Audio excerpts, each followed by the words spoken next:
Pessoal, legal, consegui o papel de PO, mas o que te garante que você vai continuar nesse papel? Existe uma supervalorização das entrevistas, do conseguir a sua oportunidade. Eu sei que isso é desafiador, eu entendo, mas eu posso garantir para você que mais desafiador ainda é o dia a dia para uma pessoa que não sabe, não entende o que é ser um PO. Posso te garantir que é muito mais desafiador ainda. Então, o que acontece? Quais são essas 5 atitudes que um PO ele deve ter, que uma pessoa tem que ter, um PO não, né?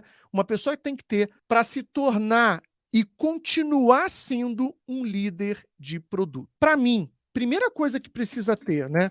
A pessoa precisa ter muita curiosidade. Ah, mas como assim curiosidade? Como assim ser curioso? Pessoal, uma das coisas que mais você vai aprender é sobre processos da companhia na qual você está inserido.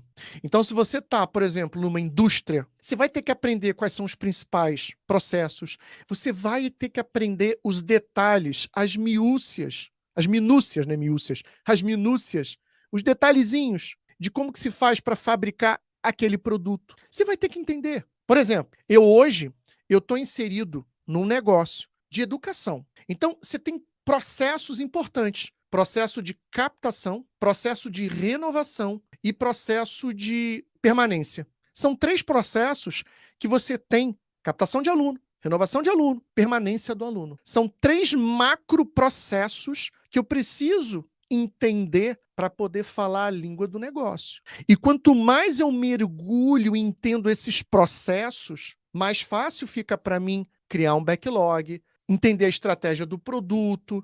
Então, você vai precisar entender esses processos. Existem vários outros. Dei só um exemplo aqui. Então, você vai precisar entender como é que funcionam esses processos, como que a organização funciona. Exemplo, eu trabalhei em 2001 para o IBGE. Eu trabalhei para o IBGE. O que a gente precisava entender? Como é que funcionava todo o processo de recenseamento.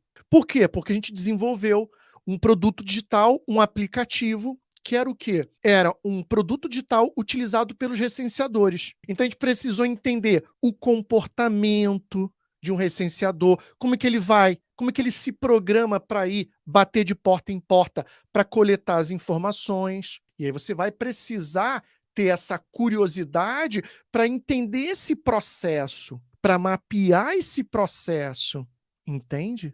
Então, acho que a primeira é realmente isso, é ter essa fome, essa curiosidade de aprender os processos, querer entender cada vez mais, mergulhar no negócio.